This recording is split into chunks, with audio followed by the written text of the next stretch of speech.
Hello students, I am Ajay sir from Horizon Career Institute, Physics faculty, and this is your lecture number 1 from the new chapter gravitation. Okay बच्चे, हमने last videos में आपको बताया था कि आपका नया चैप्टर अब स्टार्ट होने वाला है, तो please be ready for that. Now बच्चे, अब हम इस चैप्टर में ग्रेविटेशन में क्या पढ़ेंगे, सबसे पहले हम उसको कंसर्न करते हैं. देखिए बच्चे, क्वेश्चंस है मेरे, कुछ बेसिक क्वेश्चंस हैं. Which force is responsible to hold our solar system. आप देखते होंगे कि सन, अर्थ और मून, बाकी जितने भी प्लैनेट्स हैं वो सारे के सारे एक फिक्स ऑर्बिट में घूमते रहते हैं, है ना सन नीचे गिरता है, ना आपका मून नीचे गिरता है, ये सारे के सारे फिक्स हैं. ऐसा क्या है इनके बीच में कि ये एक दूसरे से मतलब बंधे हुए हैं और कभी भी ये नीचे या ऊपर नहीं जाते, गिरते नहीं हैं. ओके, मतलब which force is responsible to bind them. Now मेरा सेकंड क्वेश्चन है कि how tides forms in sea. देखिए बच्चे, आपने देखा होगा कि जो समुंदर होते हैं, समुद्रों में क्या होती है, लहरें उठती हैं. ऐसा क्यों होता है कि वहां पे लहरें उठती हैं समुद्रों में, तो उसका भी रीजन हम इस चैप्टर के अंदर पढ़ेंगे. एक और क्वेश्चन है मेरा, why day and night occur why only 24 hours in a day.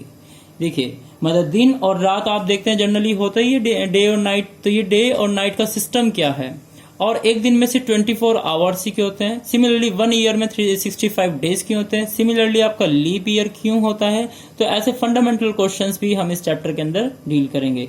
तो बेसिकली हम ये चीजें यहाँ पर सीखेंगे इस चैप्टर के अंदर. ना सबसे पहले बात करते हैं ग्रेविटेशनल फोर्स. बच्चे, ग्रेविटेशनल फोर्स क्या है. देखिए, ये एक फंडामेंटल फोर्स है, ये एक फंडामेंटल फोर्स है, मतलब नेचुरल फोर्स है.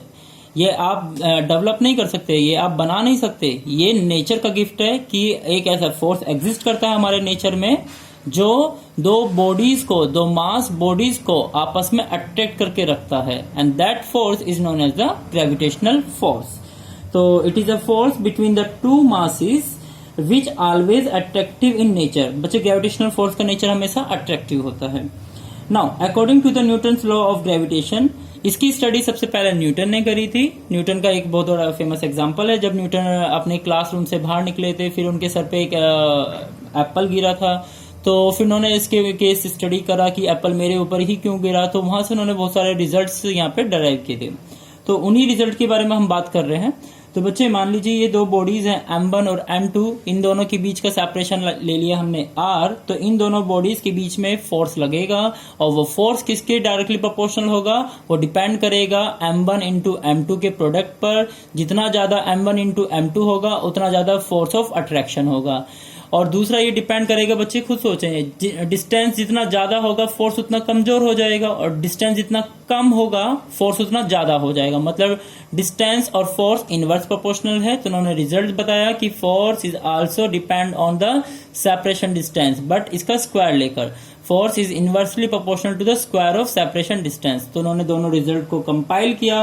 कंपाइल करने के बाद उन्होंने कहा कि force is directly proportional to M1 M2 upon R square. Directly proportional का साइन हटाएंगे तो यहाँ पे एक प्रोपोर्शनलिटी कांस्टेंट होगा, उसको हम G के नाम से यहाँ पे रिप्रेजेंट कर रहे हैं कि ये G है, और इस G को हम बोलते हैं ग्रेविटेशनल कांस्टेंट. और इसकी वैल्यू बच्चे हमेशा याद रखना 6.67 इंटू 10⁻11 न्यूटन मीटर स्क्वायर पर केजी स्क्वायर होती है. इसकी यूनिट भी बहुत इंपॉर्टेंट है, पेपर में पूछी जाती है इसकी unit.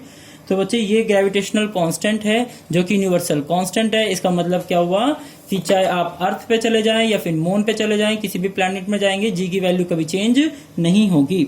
Okay, now gravitational force between earth and a body. मान लीजिए ये अर्थ है और इसके ऊपर कोई एक बॉडी है जिसका मास है M. तो क्या करेगा बच्चे, ये मास और अर्थ के बीच में एक फोर्स ऑफ अट्रैक्शन लगेगा. अर्थ इस मास को खींचेगा और मास इस अर्थ को खींचेगा. ध्यान से देखिए मैंने क्या बोला, अर्थ मास को खींचेगा और मास अर्थ को खींचेगा. लेकिन हम मास का देखते हैं, मोशन होता है जब हम किसी बॉल को फेंकते हैं अर्थ की ओर, तो सिर्फ हमें बॉल दिखती है कि बॉल अर्थ की ओर जा रही है, लेकिन हमें अर्थ का मोशन बॉल की ओर आते हुए नहीं दिखाई देता, बिकॉज अर्थ का जो मास है बॉल के कंपैरिजन में बहुत ही ज्यादा है. तो इसलिए इसका मोशन बहुत नेग्लिजिबल होता है अर्थ का, as compare to the ball of mass M. Clear है. तो इन दोनों के बीच में क्या लगेगा बच्चे, फोर्स लगेगा. इस फोर्स का फॉर्मूला क्या होगा, that will be G m1 क्या हो जाएगा, मास ऑफ अर्थ, m2 क्या हो जाएगा, मास ऑफ ऑब्जेक्ट, और इनके बीच का सेपरेशन डिस्टेंस कितना है, x मैंने मान लिया तो x स्क्वायर हो जाएगा। Okay, this is now tides in sea form due to the gravitational force between earth and moon. देखिए बच्चे, ये मान लीजिए ये समुंदर है आपका, ये समुंदर है और ये आपका मून है, और समुंदर किस पर है, अर्थ पर है। ठीक है, ये आपका समुंदर है, ये समुंदर है, और ये अर्थ का एक पार्ट है, और ये मून है। तो मून क्या करता है, अर्थ को अट्रैक्ट करता है, तो इस वजह से जो अर्थ के ऊपर वाटर होता है वो भी क्या होता है, ऊपर की ओर उठने की कोशिश करता है। किसकी वजह से, इस मून के प्रेजेंस की वजह से। क्लियर है। तो टाइड्स क्यों बनती है, टाइड्स बनती है due to the gravitational force of attraction between earth and moon. Now एक और चीज नोट करें बच्चे, एक्सेलरेशन ड्यू टू ग्रेविटी। देखिए बच्चे, हमने पढ़ा अभी ग्रेविटेशनल फोर्स का फॉर्मूला क्या होता है जब दो बॉडीज आमने सामने रखी जाती हैं। हमने पढ़ा कि GME into M upon R square. मान लीजिए ये बॉडी है मास m, और ये किस पे रखी है, अर्थ पे रखी है। तो यहाँ पे दो बॉडी होगी, एक तो ये ऑब्जेक्ट हो गया और एक अर्थ हो गया। तो दो बॉडीज हमारे पास है, तो इनके बीच का सेपरेशन कितना होगा, इनके बीच का सेपरेशन होगा ये जो मैंने ये रेड लाइन से रिप्रेजेंट किया। और ये किसके इक्वल है बच्चे, रेडियस ऑफ अर्थ के इक्वल है। ओके, तो इनके बीच का फोर्स ऑफ अट्रैक्शन कितना होगा, Gm1 m2 upon separation distance का स्क्वायर, मतलब r का स्क्वायर। नाउ हमने न्यूटन का सेकंड लॉ भी पढ़ा था, फोर्स का फॉर्मूला हम वहां से पढ़ चुके हैं कि मास इंटू एक्सेलरेशन भी होता है। तो दोनों फोर्स को हमने बैलेंस किया, तो mass into acceleration is equal to GME into M upon R square हो जाएगा। तो स्मॉल m से स्मॉल m कटेगा, तो acceleration due to the earth के वजह से जो एक्सेलरेशन आएगा वो होगा जाएगा हमारे पास GME अपॉन आर स्क्वायर। और इसी ए को हम स्मॉल g से भी रिप्रेजेंट करते हैं, स्मॉल g से भी रिप्रेजेंट करते हैं। तो स्मॉल g का फॉर्मूला हो जाएगा GME अपॉन आर स्क्वायर। तो बच्चे ये स्मॉल g देखिए, दोनों में डिफरेंस है, कैपिटल G और स्मॉल g में। कैपिटल G आपका यूनिवर्सल कांस्टेंट है, मतलब ये कभी भी चेंज नहीं हो सकता। लेकिन स्मॉल g आपका डिपेंड करता है, ये place to place, planet to planet भी चेंज होता है।